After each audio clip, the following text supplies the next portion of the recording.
আচ্ছা, তাহলে আমি শুরু করি। তোমাদের গত দিন কতটুকু পড়াইছে? একটা মিনিট, স্ক্রিনশটটা দিয়ে নিই।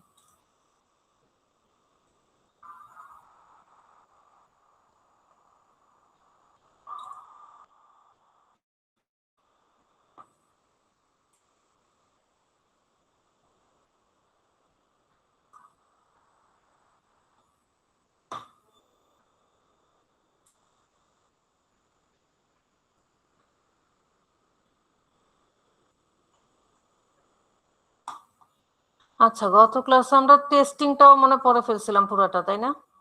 নাকি হোয়াইট বক্সটা হয়েছিল?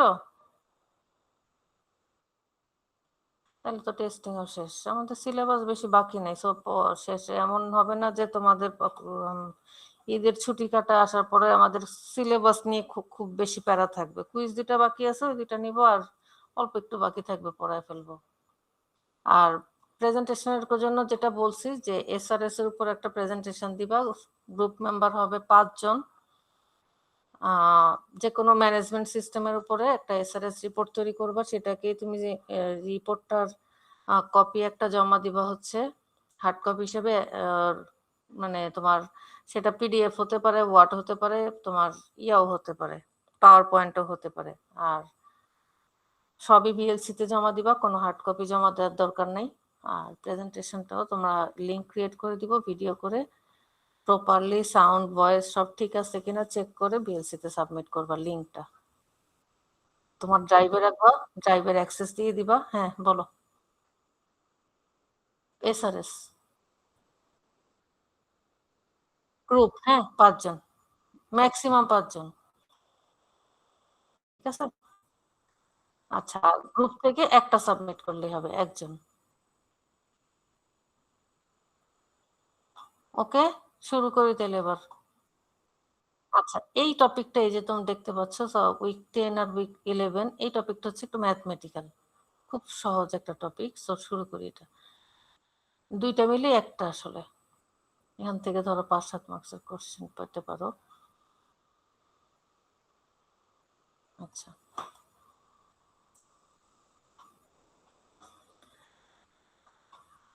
আচ্ছা আমরা এখানে দেখবো কি software maintenance and maintenance process model.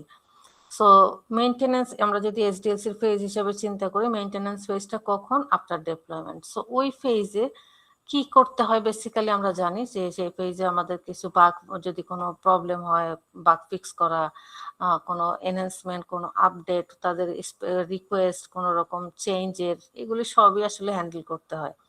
তো অনেক সময় দেখা যায় যে এই ফেজে কাজের পরিমাণ, তোমার যদি খুব সুন্দরভাবে তুমি সফটওয়্যারটা ডেভেলপ করো, ক্লায়েন্টের সব রিকোয়ারমেন্ট মিট করে, তাহলে দেখা যায় যে এই ফেজে তোমার লোডটা খুব একটা বেশি থাকে না, বাট লিমিটেড কাজ করে তুমি আসলে এই ফেজটাকে ইয়া করতে পারো, কভার করতে পারো। কিন্তু অনেক সময় দেখা যায় যে এই ফেজে এসে হিউজ চেঞ্জের প্রয়োজন হয়। চেঞ্জ বলতে কি, কিছু কোড ডিলিট করা, কিছু কোড অ্যাড করা, এই জায়গাটায় অনেক কাজ করতে হয়, এবং ইভেন এত বেশি কাজ করতে হয় যে তোমার রিকোয়ারমেন্টের চেঞ্জ থেকে একেবারে, আমরা আমরা যদি এসডিএলসির ফেজ চিন্তা করি, তাহলে তুমি চিন্তা করো তুমি যখন ডেপ্লয় করে ফেলছো, এটা হচ্ছে একদম এসডিএলসির লাস্ট ফেজ, তাই না? তার আগে তুমি কি করছো? টেস্টিং করছো, তার আগে কোড করছো, তার আগে ডিজাইন করছো, তার আগে অ্যানালাইসিস করছো, তার আগে তুমি রিকোয়ারমেন্ট স্টাডি করছো, ফিজিবিলিটি স্টাডি করছো, এইসব করে আসছো। তো অনেক সময় দেখা যায় যে এই পেজে এত বেশি চেঞ্জ করতে হয় যে তোমার রিকোয়ারমেন্ট চেঞ্জ থেকে শুরু করে আবার সব কাজ রিপিট করে করে বা আবার রিভাইজ করে করে আসতে হয়। সো আমরা দেখি এই পেজে কি কি ধরনের চেঞ্জ করতে হয়, বা তার উপর বেস করে আমাদের এই যে সব মেইনটেনেন্স পেজের প্রসেস মডেল কি কি ধরনের হয়।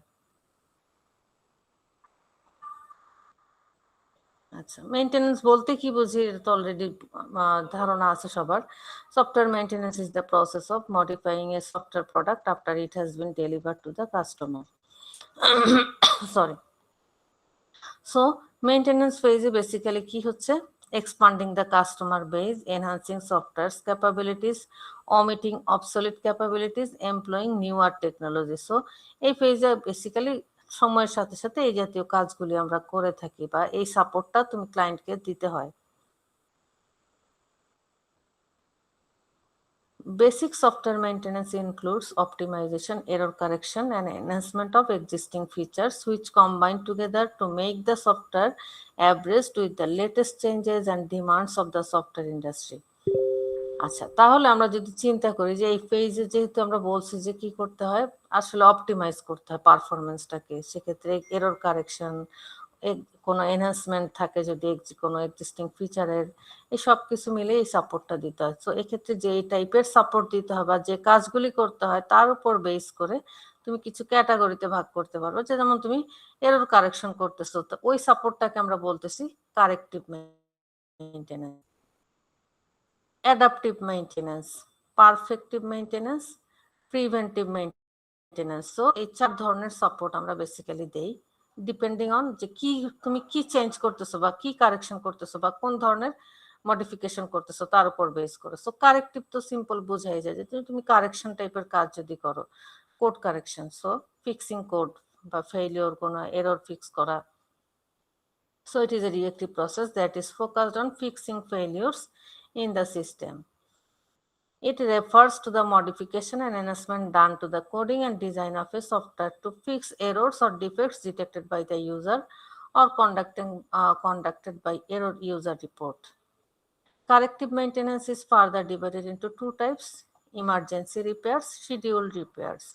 একটা হচ্ছে যে একেবারে খুব কুইক টাইমের মধ্যে তোমার এই ফিক্স করতে হবে, কোনো একটা ভুল আছে বা কোনো একটা কোডে প্রবলেম আছে বা কোনো একটা মডিউলে একটা এমন একটা এরর খাচ্ছে যেটা মানে খুব সাথে সাথে সলভ করা প্রয়োজন। তো ওইটাকে আমরা বলি ইমার্জেন্সি টাইপের। আর হচ্ছে যে শিডিউল রিপেয়ার, যেটা হচ্ছে তুমি প্রতিদিনই একটা সময় নিয়ে কিছু কারেকশনের কাজ করতেছো, টুকিটাকি ভুল আছে, এই জাতীয় কাজগুলি, সেটাকে আমরা বলতেছি শিডিউল রিপেয়ার। এরপরে আরেক ধরনের চেঞ্জের কাজ করি বা মডিফিকেশনের কাজ করি, যেটাকে আমরা বলতেছি adaptive maintenance. Adaptation, that is তুমি কোনো একটা প্ল্যাটফর্মে অ্যাডজাস্ট করতে চাচ্ছ, এই টাইপের কাজগুলিকে আমরা বলি adaptive maintenance. So it is initiated as a consequence of internal needs, like moving the software to a different hardware or software platform, compiler, operating system, or new processor, and to match the external completion and requirements. So platform related কোনো updation যদি তোমাকে করতে হয়, যে ক্ষেত্রে তোমাকে আবার কিছু চেঞ্জ করতে হবে কোডে বা কোথাও হাত দিতে হবে, কোনো একটা সিস্টেমের সাথে ইন্টিগ্রেট করতে হবে, এপিআই এর সাথে কিছু কানেক্ট করতে হবে, এই টাইপের কাজগুলিকে আমরা বলতেছি অ্যাডাপটিভ টাইপের মেইনটেনেন্স। পারফেক্টিভ মেইনটেনেন্স পারফেকশন থেকে আসছে, যে আমি অপটিমাইজ করতে চাচ্ছি পারফরমেন্স ফাস্টার করতে চাচ্ছি। সো এই টাইপের কাজগুলিকে আমরা বলতেছি perfective maintenance. The process of perfective maintenance includes making the product faster, cleaner, structured, improving its reliability and performance, adding new features and more. So performance বাড়ানোর জন্য তুমি যে যত রকম সাপোর্ট দিবা ওটাকে বলতেছি পারফেক্টিভ মেইনটেনেন্স। আর প্রিভেন্টিভ মেইনটেনেন্স কি প্রিভেনশনের জন্য, যে প্রোটেকশনের জন্য, যে তুমি সিকিউরিটি মেজার্স যত কিছু মেইনটেনেন্স ফেজে ওই রিলেটেড যত সাপোর্ট তুমি দিবা, যে তোমার এরকম যদি হয় যে তুমি আগে থেকে আরো কিছু প্রোটেক্টিভ মেজার্স নিয়ে রাখছো যাতে ইন ফিউচারে এরকম কোনো রকম প্রবলেম বা কোনো রিস্ক অ্যাভয়েড করতে চাচ্ছ, সবই পড়বে হচ্ছে প্রিভেন্টিভ টাইপের মেইনটেনেন্স সাপোর্টের মধ্যে। সো আমরা যত রকম সাপোর্ট দিই সেটাকে এরকম 4টা ক্যাটাগরিতে ভাগ করতে পারি সাপোর্টের নেচারের উপর বেস করে।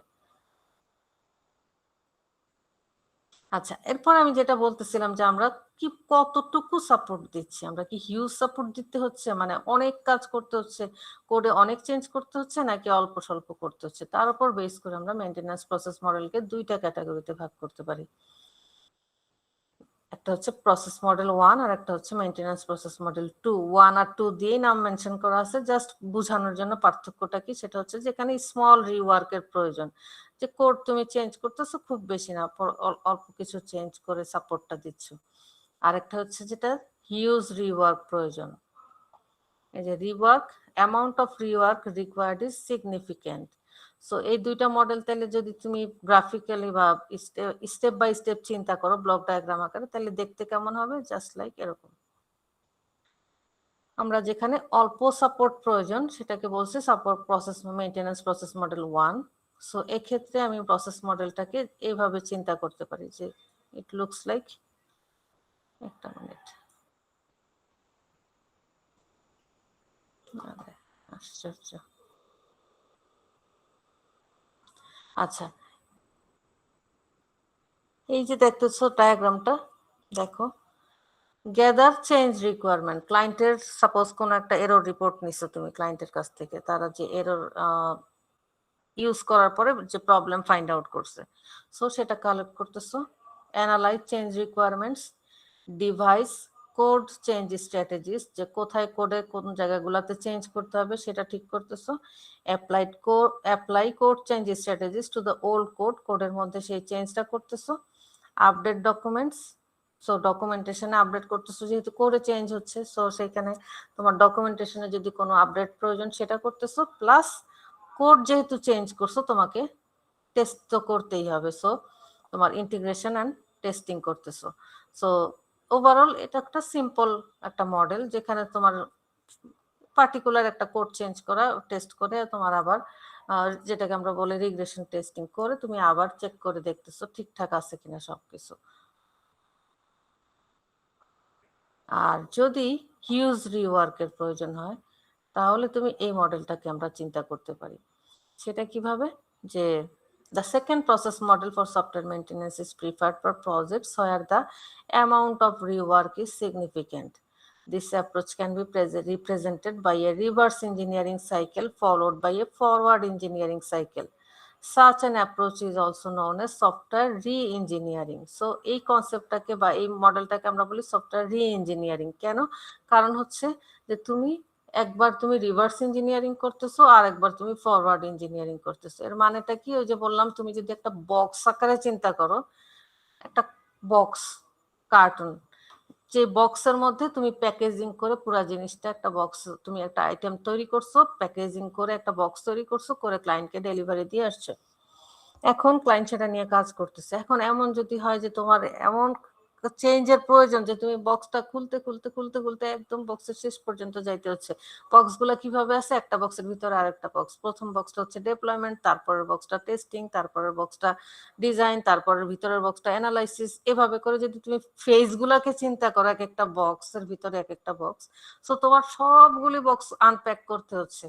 So that is called reverse engineering, যে তুমি কোড থেকে শুরু করে তুমি ভাঙতে ভাঙতে একদম রিকোয়ারমেন্টের পর্যন্ত গেছো, গিয়ে ওই জায়গাটায় কি চেঞ্জ গুলি আসতেছে, যেহেতু মানে হিউজ চেঞ্জ, সো ওইখানে তোমাকে যদি অনেক চেঞ্জ করতে হয় সেই চেঞ্জ গুলিকে তুমি নিয়ে আসলা, আনার পরে এবার রিকোয়ারমেন্ট স্পেসিফিকেশনটা আবার তুমি ফিক্স আপ করলা, ডিজাইন ফিক্স করলা, মডিউল ফিক্স করলা, কোড ফিক্স করলা, সবকিছু তোমাকে আবার রিপিট করতে হচ্ছে, প্রত্যেকটা ফেজে তোমাকে সময় দিতে হচ্ছে চেঞ্জ করতে করতে।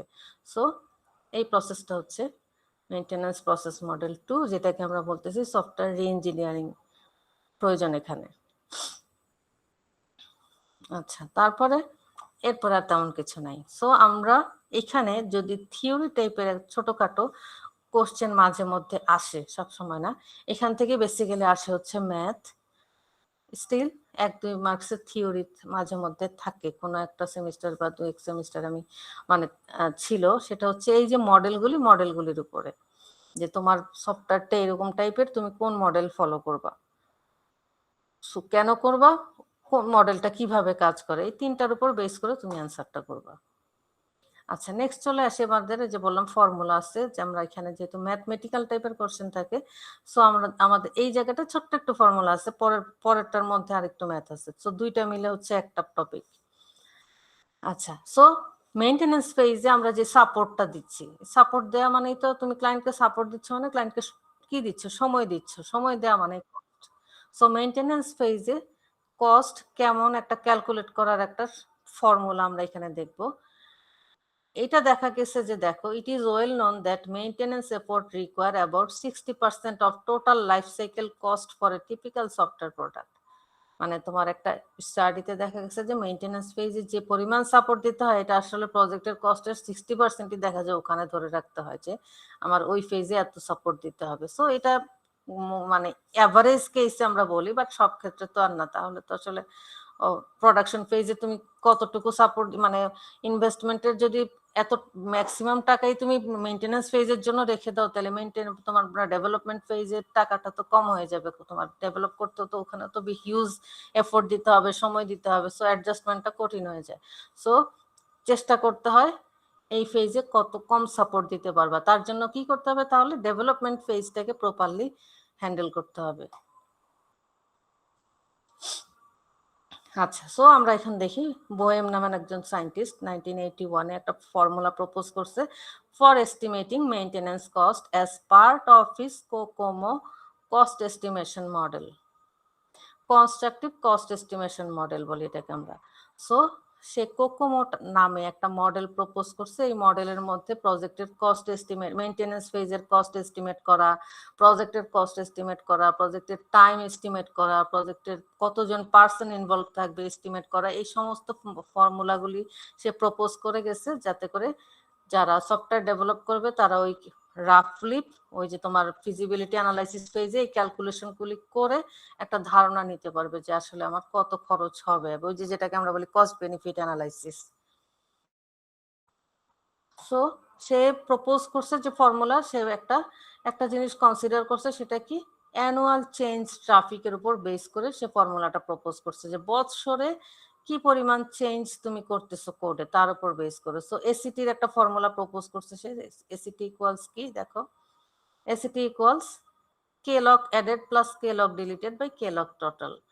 কে লগ বলতে কি বুঝি, কিলো লাইন অফ কোড, মানে সফটওয়্যারটার সোর্স কোডে কত থাউজেন্ড লাইন আছে তার সাথে রিলেট করে সে অ্যানুয়াল চেঞ্জ ট্রাফিক বের করছে। হ্যাঁ, এবং এই অ্যানুয়াল চেঞ্জ ট্রাফিকের সাথে মেইনটেনেন্স কস্টের সম্পর্ক কি, annual change traffic into development কস্টই হচ্ছে আসলে মেইনটেনেন্স কস্ট। তোমার যদি 50,000 লাইন অফ কোড থাকে, তাহলে সেক্ষেত্রে কতটুকু বছরে অ্যাড করতে হচ্ছে, ডিলিট করতে হচ্ছে, তার উপর বেস করে তুমি এসিটি বের করবে। আর এসিটি যত বেশি হবে তত মেইনটেনেন্স কস্ট বেশি হবে ডেভেলপমেন্ট কস্টের সাথে মাল্টিপ্লাই করলে। সো আমাদেরকে খেয়াল রাখতে হবে যত কম এই জায়গাটায় আসবে তত আসলে এসিটির মান কম হবে। সো একটা ভালো সফটওয়্যার মানেই হচ্ছে তোমার মেইনটেনেন্স ফেজে কস্ট কমানো বা কম হতে হবে। আচ্ছা, সো যেটা বলতেছিলাম, ফর্মুলাটা খুব সিম্পল ফর্মুলা, যে তোমার প্রজেক্টটার মধ্যে, সফটওয়্যারটার মধ্যে কত হাজার সোর্স কোডে কত হাজার লাইন আছে, কত হাজার লাইন তুমি অ্যাড করতেছো বছরে, প্লাস কত হাজার লাইন ডিলিট করতেছো বছরে, এইটা থেকে তুমি এসিটি পাবে, এসিটির সাথে ডেভেলপমেন্ট কস্ট মাল্টিপ্লাই করলে মেইনটেনেন্স কস্ট পাবা। এখানে আর করে দেওয়া নাই কিছু, একটা ম্যাথ আছে জাস্ট, যে তুমি দেখাও কি দেওয়া আছে, যে টোটাল 55,000 লাইন অফ কোড আছে একটা সফটওয়্যারে, মেইনটেনেন্স ফেজে 80,000 line of code, 80,000 line of code তুমি অ্যাড করছো, 3,500 লাইন অফ কোড তুমি ডিলিট করছো, ডেভেলপমেন্ট কস্ট যদি 5 লাখ হয়, মেইনটেনেন্স কস্ট কত, কি করবা তুমি, লাইন অফ কোড অ্যাড করছো কত, 80,000 লাইন অফ কোড। আমরা লাইন অফ কোডকে তো আর লাইন অফ কোড রাখবো না, কিলো লাইন অফ কোডে নিয়ে আসবো, কে লগ, লাইন অফ কোড হচ্ছে লক, এলওসি। সো আমাকে 80,000 লাইন মানে কত, 80,000 80k lines দিয়ে ভাগ দিই, তো 1,000 দিয়ে ভাগ দিলে যা আসে সেটা হচ্ছে অ্যাড করতেছে এত লাইন, এটাকে 1,000 দিয়ে ভাগ দিলে যা আসতেছে এত ডিলিট করতেছো, সো এত প্লাস এত ডিভাইডেড বাই 55,000 কে তুমি আবার 1,000 দিয়ে ভাগ দিলে এটাও তো লাইন অফ করছো 5,500, সো ডিভাইড করলে যেটা আসতেছে এটা হচ্ছে এসিটির মান। এসিটির সাথে 5 লাখ মাল্টিপ্লাই করলে মেইনটেনেন্স কস্ট বের হবে হয়তো 2-2.5 লাখ টাকা বা 3 লাখ সামথিং এরকম চলে আসবে, যেহেতু অনেক লাইন অফ কোড অ্যাড করতেছো, ভালোই আসবে মেইনটেনেন্স পেজের কস্ট। করে দেখতে পারো ক্যালকুলেটরে, এক্ষুনি করে দেখো 2-2.5 লাখ টাকার মতো চলে আসবে। কত আসছে দেখো তো, ক্যালকুলেটর একটু টান দাও।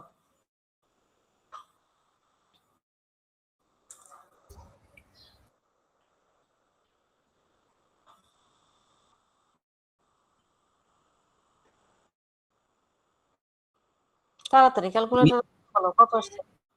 মিস কোনটা বুঝি নেই আবার। এই আমি মুখে মুখে বললাম, এই কস্টটাই বের করে বলো কত আসছে, এসিটি বের করো প্রথমে।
30 টাকা পার লাইন। কত আসছে? 30 টাকা পার লাইন।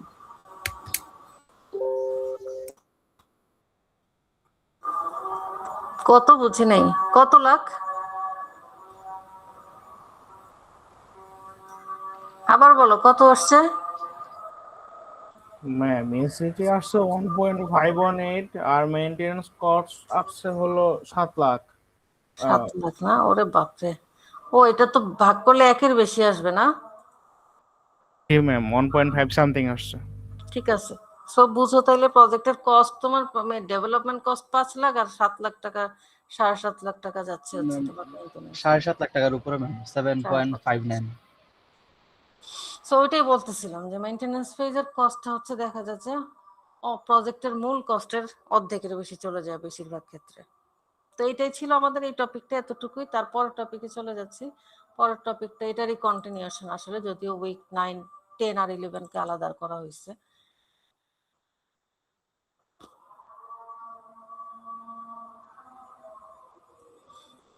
আচ্ছা, সো আমরা বলছি বোয়েম যে ফর্মুলা প্রপোজ করছে, ফর্মুলাটার নাম হচ্ছে কোকোমো মডেল।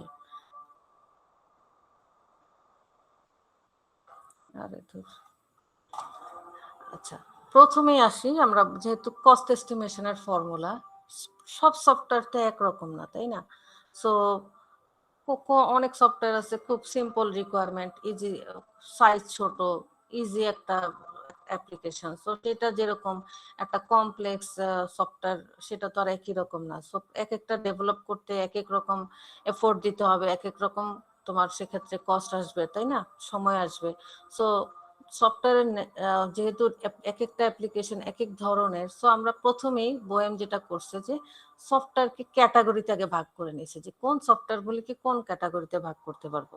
সো সে কমপ্লেক্সিটির উপর, ডেভেলপমেন্ট কমপ্লেক্সিটির উপর বেস করে সফটওয়্যারকে 3টা ক্যাটাগরিতে ভাগ করছে: অর্গানিক, সেমি ডিটাচড, এমবেডেড।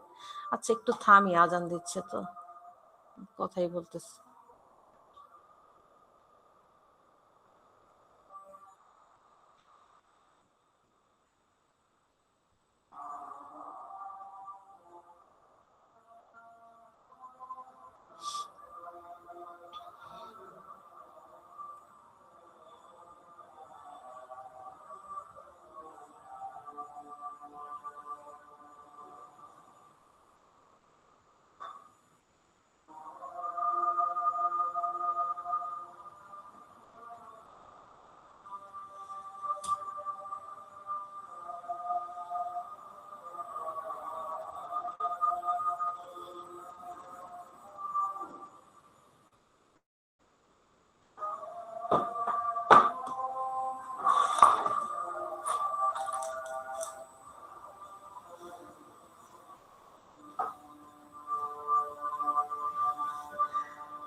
ওকে, যেটা বলতেছিলাম, সো যেটা বলছি আমরা সেটা হচ্ছে কি, যে একটা সফটওয়্যার ডেভেলপমেন্ট কমপ্লেক্সিটির উপর বেস করে আমরা সফটওয়্যারকে সহজ বা একটু কঠিন বা একটু কমপ্লেক্স বা অনেক কমপ্লেক্স এরকম করে ক্যাটাগরিতে ভাগ করছে। সে কিভাবে? অর্গানিক, সেমি ডিটাচড এবং এমবেডেড 3টা ভাগে ভাগ করে নিচ্ছে।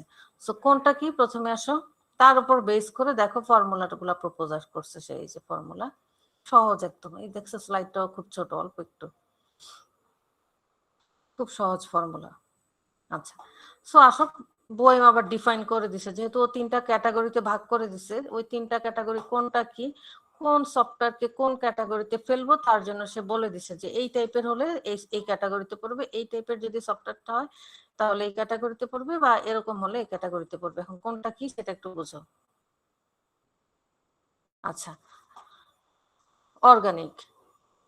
A development project can be considered of organic type if the project deals with developing a well understood application program, the size of the development team is reasonably small, and the team members are experienced in developing similar types of projects. So simple যদি চিন্তা করো যে একটা software প্রজেক্টকে তুমি কোন প্রথমেই কাজ কি, তুমি যখন একটা সফটওয়্যারের কস্ট এস্টিমেট করবে আগে তো বুঝতে হবে যে সফটওয়্যারটা আসলে কোন ক্যাটাগরির, তাই না? সেই ক্যাটাগরি আগে আইডেন্টিফাই করো, তারপরে ফর্মুলা তুমি ইউজ করো। তোমাকে লাইফটা সহজ করে দিচ্ছে, তোমার কাজ হচ্ছে সফটওয়্যারটা বুঝে নাও যে তুমি এটা কোন ক্যাটাগরিতে ফেলবা, তারপরে কিভাবে এস্টিমেট করবে কস্ট সেটার জন্য তোমাকে সহজ করে দিচ্ছে যে সে ফর্মুলা ডিফাইন করে দিচ্ছে যে এভাবে তুমি ক্যালকুলেট করতে পারো। সো কখন আমরা অর্গানিক ক্যাটাগরি ধরবো? যদি সফটওয়্যারটা রিজনেবল, তোমার সিম্পল টাইপের অ্যাপ্লিকেশন হয়, that is well understood application, যে তুমি এই টাইপের কাজ আগে করছো, তুমি ওয়েল এক্সপেরিয়েন্সড, এরকম কাজ করে আসছো তুমি বা তোমার টিম মেম্বাররা এই কাজ করে আসছে এই টাইপের কাজ। So that in that's perspective এটা একটা সিম্পল প্রজেক্ট। ডেভেলপমেন্ট এফোর্টটা তোমাকে কম দিতে হবে, প্রজেক্টের সাইজ স্মল, এই টাইপের যদি হয় তুমি ধরে নিবা প্রজেক্টটা হচ্ছে অর্গানিক ক্যাটাগরির। সেমি ডিটাচড ক্যাটাগরি তাহলে কোনটা? তাহলে সহজ না, যেটা একেবারে সিম্পল সহজ স্মল সাইজ যেটা বললাম ওইটার বাইরে তাহলে কি হতে পারে? ওইটার বাইরে আরেকটু তাহলে কমপ্লেক্স যদি হয় তাহলে আমি চিন্তা করতে পারি হচ্ছে সেমি ডিটাচ। তাহলে এটাকে কিভাবে আলাদা করছে যে আরেকটা ক্যাটাগরি থেকে? A development project can be considered of semi-detached type if the development consists of a mixture of experienced and inexperienced staff. That means সবাই ওয়েল এক্সপেরিয়েন্সড না, এই টাইপের কাজ কেউ হয়তো করছে বা কেউ করে নাই, বা এরকম একটা মিক্সচার যে সবার জন্য এটা সহজ একদম সিম্পল ওরকম না, কিছুটা হলেও হার্ড, কিছুটা কমপ্লেক্সিটি আছে, সবার ধারণা নাই, কেউ হয়তো কিছুটা ধারণা আছে কারো একদমই নাই, এরকম একটা ব্যাপার যদি থাকে। Team members may have limited experience on related system, already বললাম, but may be unfamiliar with some aspect of the system being developed. So বললাম যে টিম মেম্বাররা কেউ হয়তো কিছুটা ধারণা আছে, আবার অনেক কিছু আছে যেটা নিয়ে কাজ করে নাই, বাট তাদের করতে হবে, একটু রিস্ক নিতে হবে। সো এই টাইপের ক্যাটাগরিটাকে আমরা বলতেছি সেমি ডিটাচড। আচ্ছা, এমবেড কোনটা তাহলে? A development project is considered to be of embedded type if the software being developed is strongly coupled to complex hardware or if the stringent regulations of the operational procedure exist. কোনো software যদি এরকম হয় যে সেটার সাথে বিভিন্ন ডিভাইসের integration আছে, কমপ্লেক্স হার্ডওয়্যারের ইন্টিগ্রেশন আছে, ওই টাইপের যদি হয়, সফটওয়্যারটার নেচার যদি হয় একটু কমপ্লেক্স টাইপের, এরকম যদি তুমি হয় তাহলে তুমি চিন্তা করতে পারো যে ওই সফটওয়্যারটা পড়বে হচ্ছে এমবেডেড ক্যাটাগরি। এমবেডেড অ্যাপ্লিকেশন বলি না আমরা আইওটি, তোমরা এমবেডেড সিস্টেম কোর্সটা তোমাদের কি আছে? এমবেডেড সিস্টেম কোর্স কি তোমাদের আছে? তোমরা যে সিলেবাসে নাই না? আচ্ছা, তোমাদের সিলেবাসে নেই। সো এগুলো হচ্ছে তোমার আইওটির সাথে ইন্টিগ্রেশন করা, বা কোনো হার্ডওয়্যার প্ল্যাটফর্ম বা সফটওয়্যার প্ল্যাটফর্ম, কোনো সকেট, স্পেশাল কোনো রিকোয়ারমেন্ট, এরকম যদি থাকে কোনো সফটওয়্যারের রিকোয়ারমেন্টের মধ্যে, ওই ক্যাটাগরিকে আমরা বলবো এমবেডেড ক্যাটাগরি। সো এই হচ্ছে তিনটা ক্যাটাগরি। কারো কোনো কোশ্চেন থাকলে করো। নাই না? আচ্ছা, নেক্সট আসো তাইলে এবার ফর্মুলা গুলোতে চলে যাই। আচ্ছা, ও আরো কি করছে দেখো, এত সহজে ফর্মুলায় যায় নাই, ও অনেক মানে ডিপলি জিনিসটাকে ভাগ করে চিন্তা করে তারপর আসলে ফর্মুলায় আসছে। দেখো এরপরে কি বলছে যে কোকোমো মডেল অনুযায়ী কস্ট এস্টিমেশনের ফর্মুলা প্রপোজ করার সময় সে বলছে যে software cost estimation should be done through 3 stages. 3টা স্টেজে তুমি এই ক্যালকুলেশনটা করবা, 3টা স্টেজে, 3টা ধারাবাহিক ধাপে। প্রথমে বেসিক কোকোমোর ফর্মুলা ইউজ করে একটা ক্যালকুলেশন হবে, তারপরে ইন্টারমিডিয়েট কোকোমোর ফর্মুলা দিয়ে আরেকটা ক্যালকুলেশন, এবং দেন হচ্ছে কমপ্লিট। এখন তোমাদের জন্য সিলেবাসে রাখা হয়েছে শুধু বেসিক কোকোমোটা, ঠিক আছে? সো তোমাদের জন্য 3টাই না, আর ডিটেলস কিছু নাই, শুধু বেসিক কোকোমোটা আছে। সো আমরা দেখি বেসিক কোকোমো অনুযায়ী ফর্মুলাগুলি কিভাবে আসছে। সো বেসিক কোকোমো মডেল, এক মিনিট,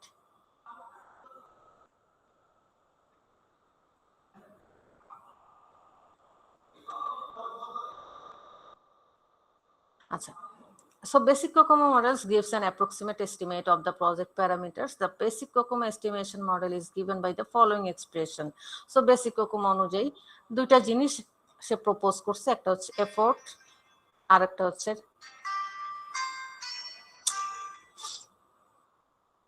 এফোর্ট আর একটা হচ্ছে ডেভেলপমেন্ট টাইম। দুইটা জিনিস তুমি বের করবা এই ফর্মুলা থেকে, ঠিক আছে?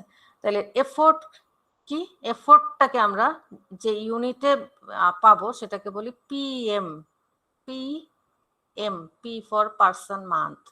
যে তুমি একটা এফোর্টের ফর্মুলা বের করছো বেসিক কোকোমোর জন্য, যে সেখান থেকে তুমি কিছু প্যারামিটারের উপর বেস করে, এন্ড অফকোর্স সেখানে কি আছে দেখো, কেলক। কেলক আমরা অলরেডি দেখে আসছি। কেলক মিনস কি, কিলো লাইন অফ কোড। তার মানে সোর্স কোডে কত হাজার লাইন অফ কোড আছে, সেটার সাথে কিছু প্যারামিটার সে ডিফাইন করে দিছে, যে এই প্যারামিটারগুলি তুমি সাথে নিবা, নিয়ে এইরকম ভাবে ফর্মুলাটা ইউজ করে তুমি বের করতে পারবা যে ওই সফটওয়্যারটা ডেভেলপ করতে হলে একজন মানুষ না, এক মাসে যদি ডেভেলপ করতে হয় কতজন পার্সন তোমার লাগবে। এখান থেকে সে বের করতে পারছে যে এই তুমি যদি এটা বের করতে পারো তাহলে ডেভেলপমেন্ট টাইম কত লাগবে সেটা বের করতে পারবা। সো এখানে শুধু এই দুইটা জিনিস বের করছে। তারপর হচ্ছে কস্টের সাথে অ্যাটাচ করে এখান থেকে কস্টটা ক্যালকুলেশন করা যাবে। আচ্ছা, ডেভেলপমেন্ট টাইমটা তাহলে কি, ডেভেলপমেন্ট টাইম বের করার জন্য সে কি করছে, তোমার এই এফোর্টটাকে নিয়ে তার সাথে কিছু দুইটা প্যারামিটার সে ইনক্লুড করছে। এই দুইটা, এগুলি কিন্তু প্যারামিটারগুলি কিন্তু ফিক্সড প্রত্যেকটা ক্যাটাগরির জন্য। সো B1 B2 দুইটা প্যারামিটার সে ইউজ করছে, তার সাথে এফোর্টটাকে ইউজ করে একটা ফর্মুলার মাধ্যমে সে বের করছে যে ডেভেলপ করতে কত মাস সময় লাগতে পারে। ঠিক আছে, এভাবে করে সে তিনটা যে প্রজেক্ট আমরা ক্যাটাগরি দেখলাম সফটওয়্যারে, তিনটা ক্যাটাগরির জন্য ডিফারেন্ট এই যে দুইটা করে, এক একটা ক্যাটাগরির জন্য দুইটা করে টোটাল 6টা ফর্মুলা প্রপোজ করছে। ওকে, তাহলে আসলে এখানে এই প্যারামিটার জাস্ট লিখে দিছে। কেলক কি আমরা বলছি, কেলক তো অলরেডি বলছি, সোর্স কোডের line of code, kilo line of code. A1 A2 B1 B2 এগুলিকে সে ফিক্স করে দিয়েছে, সে নিজেই ক্যালকুলেট করে এই ফর্ম ভ্যালুগুলি সে বের করে কনস্ট্যান্ট হিসেবে ডিক্লেয়ার করে দিয়েছে, যেগুলো হচ্ছে প্রত্যেকটা ক্যাটাগরির জন্য এগুলি তোমার কনস্ট্যান্ট। A1 কত হবে, A2 কত হবে, B1 কত হবে, B2 কত হবে। আর TDEV কি, ডেভেলপমেন্ট টাইম ইন মান্থস। আর এফোর্টটা কি, এফোর্ট হচ্ছে পার্সন মান্থ, যে এক মাসে কতজন লাগতে পারে ডেভেলপ করতে হলে। সো আমাদের তিনটা ক্যাটাগরির জন্য তাহলে এই ফর্মুলাগুলির মান সহ আমরা বসাই ফেলি। সো এফোর্টের ফর্মুলা অর্গানিকের জন্য, সেমি ডিটাচডের জন্য, এমবেডেডের জন্য ফর্মুলা তো সেম, শুধু তিন ক্যাটাগরির জন্য যেহেতু একই রকম এফোর্ট লাগবে না ডেফিনেটলি, সো সেক্ষেত্রে সে প্যারামিটারগুলি ডিফাইন করে দিচ্ছে যে অর্গানিকের জন্য এরকম হবে, সেমির জন্য এরকম হবে, আর এমবেডেডের জন্য এরকম হবে। সো কমপ্লেক্সিটির উপর বেস করে দেখো অর্গানিকেরটা একটু প্যারামিটারের ভ্যালু কিন্তু কম আছে, সেমের জন্য আরেকটু বেশি আছে, এমবেডেডের জন্য আরেকটু বেশি আছে ভ্যালুগুলি। সো এফোর্টের মান ডেফিনেটলি এটা যা আসবে এটা এর একই যদি মেজারমেন্ট কে লগ ধরি আমরা, জাস্ট চিন্তা করো এটাতে যা আসবে এটাতে আরেকটু বেশি আসবে, এটাতে আরেকটু বেশি আসবে, যেহেতু কমপ্লেক্সিটি বেশি। সো ওইভাবেই আসলে ভ্যালুগুলিকে সে কি করছে, বিভিন্ন রকম অ্যানালাইসিস করে এক্সপেরিমেন্ট করে এগুলি হিসাব নিকাশ করে সেই ভ্যালুগুলি কনস্ট্যান্ট হিসেবে সে ডিক্লেয়ার করে দিচ্ছে, ফর্মুলা প্রপোজ করছে, এবং এগুলি যেহেতু অ্যাপ্রুভড সো এগুলি তুমি নির্ভয়ে বা নিশ্চিন্তে তুমি ইউজ করতে পারবা যখন তুমি কস্ট ক্যালকুলেশন করতে যাবা। আচ্ছা, তাহলে এটা গেল এফোর্টের জন্য তিনটা ক্যাটাগরির জন্য তিনটা ফর্মুলা, তিনটা ডিফারেন্ট প্যারামিটারের যে ভ্যালুগুলি দিয়ে। আর TDEV এর জন্য তিনটা ফর্মুলা আসো পরের পেজে, অর্গানিকের জন্য, সেমির জন্য, এমবেডেডের জন্য। শেষ কিন্তু বলতে পারো। এই হচ্ছে তিনটা 6টা ফর্মুলা, মানে এক একটা ক্যাটাগরির জন্য দুইটা ফর্মুলা, এফোর্ট এবং TDEV। এরপর একটা এক্সাম্পল আছে, তারপর শেষ। এক্সাম্পলটা একটু দেখো, এক্সাম্পলটা কই, হ্যাঁ এক্সাম্পলটা মুছে গেছে কেন, বেসিক এক্সাম্পলটা এখানে নাই। আচ্ছা, একটা এক্সাম্পল এটার সাথে ছিল, আমার স্লাইড খুলতে হবে, কি বলে। আচ্ছা, একটা কোশ্চেন খুলি তাহলে বুঝবো, কোশ্চেন ব্যাংক থেকে।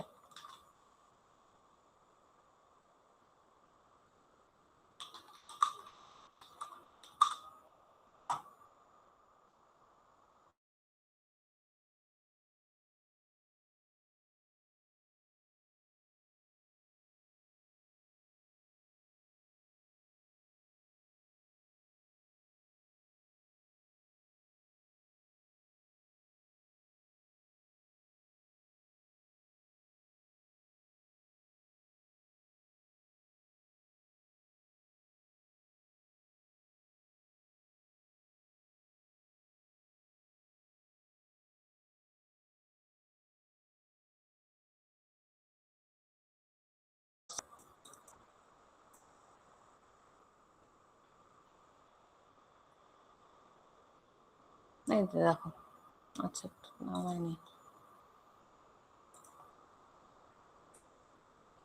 হ্যাঁ কোথায় গেল, কি আসছে একটু দেখি।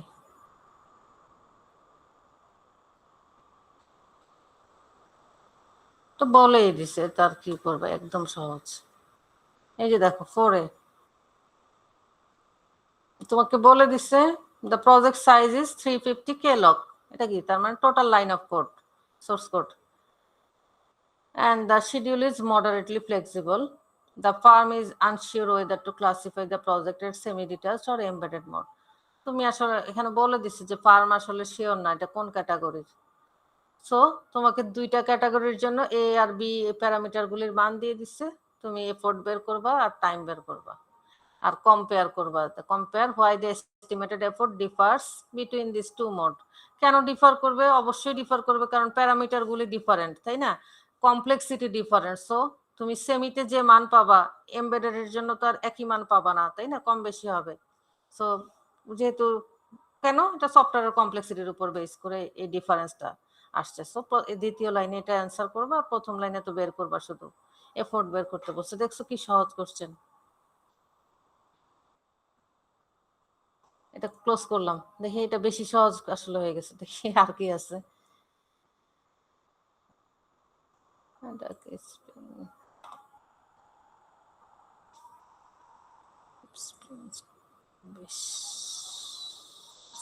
আমার 25 কি ছিল,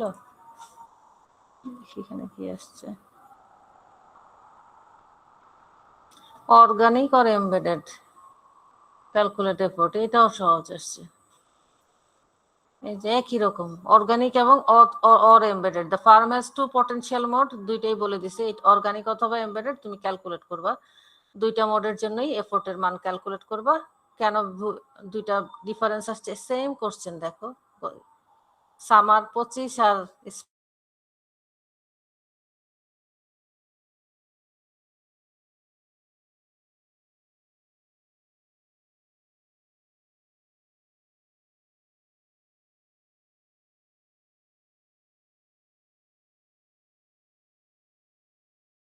দেয়া না থাকে, আমাদের ফর্মুলায় তো মান দেয়াই আছে, ওইটাই তো আসলে ফিক্সড ভ্যালু।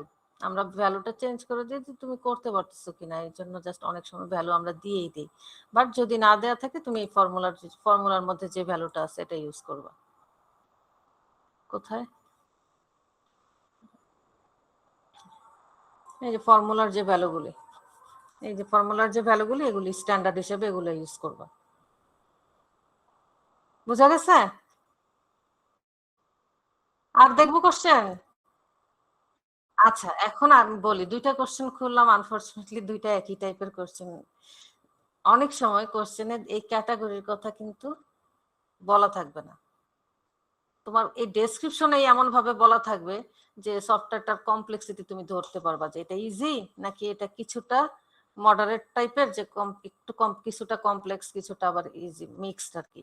আর যদি এমবেডেড এর কোনো কিছুর কথা বলা থাকে, কোনো একটা রিকোয়ারমেন্টের কথা, যে এরকম হার্ডওয়্যার এটা ইন্টিগ্রেট হবে, বা এরকম একটা আইওটির সাথে ইন্টিগ্রেট হবে, বা এরকম কোনো একটা রিকোয়ারমেন্ট আছে যেটার সাথে এমবেডেড টাইপের কোনো একটা কিছুর ম্যাচ তুমি মিলাই করতে পারবা, তো তার উপর বেস করে তুমি প্রথম কাজ হবে তোমার এটার ক্যাটাগরিটা সিলেক্ট করা, তারপরে ওই ক্যাটাগরির ফর্মুলা ইউজ করে তুমি ম্যাথটা করবা।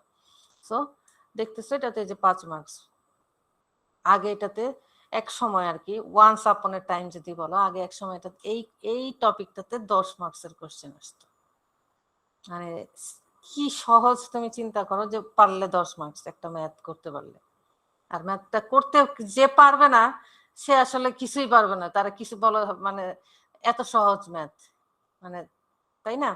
সো যে পারবে না সে দুনিয়ার কিছুই পারবে না, ধরে নিতে হবে। সো ধরে আমরা ধরতে পারি যে এই ম্যাথটা ক্লাসের 100% স্টুডেন্টই পারবে, পারার কথা, পারা উচিত। কি বলো, ভুল বলছি? জি ম্যাম, ইনশাল্লাহ। খুব সহজ ম্যাথ। সো এই হচ্ছে, দেখলা তো দুইটা সেমিস্টারের, বাকিগুলো একটু খুলে দেখো। আর আমাদের তো আরো ক্লাস আছে, মানে প্র্যাকটিস করার সুযোগ আছে, সময় আছে, সব কোনো সমস্যা নেই। এখন কি করবা, একটা অনলাইনে নিজেরা খাতায় করবা কোনো একটা ইয়া খুলবো আরেকটা কোশ্চেন, কি বলো? ম্যাথ সলভ করবা কোনো একটা আরেকটা সেমিস্টারের কোশ্চেন? আচ্ছা, এখন কারো কোনো ইয়ে আছে, কোশ্চেন আছে কিনা বলো? টপিকটা কি কঠিন মনে হয়েছে কোনো দিক থেকে? না ম্যাম, প্রিটি ইজি ম্যাম।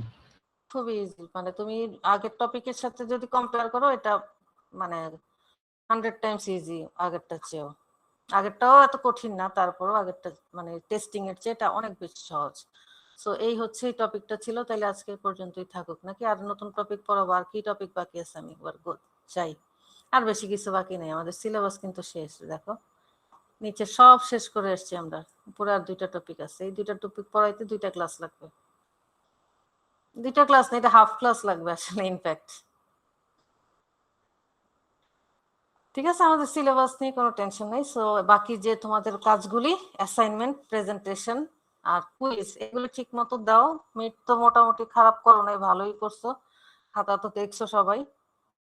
ফাইনালও ভালো দাও, ভালো করতে পারবা সব, এবার এই যে ভালো গ্রেড আনতে পারবা চাইলে। ঠিক আছে, তাহলে আমি শেষ করি। না, সবাইকে দেওয়া যাবে না, এটা উচিত হবে না।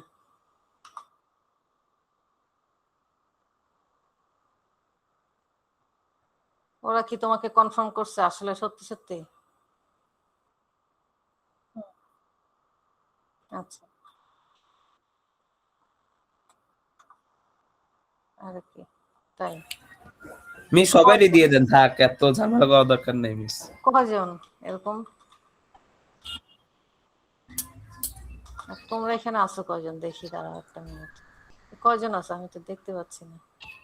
24 জন ম্যাম। ওই 24 জন আর 5 জন না, সবাইকে তো তাহলে দেওয়া যাবে না। এখন যেন আর কেউ না ঢুকে, তোমরা আমাকে বলবা যে ক্লাসে না থাকলে কেউ।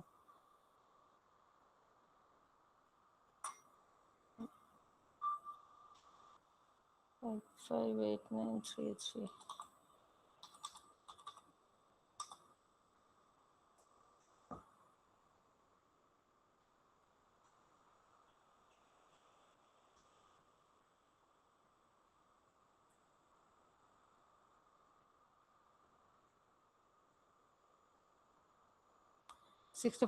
B না? B জি তোমরা? Ma'am, B.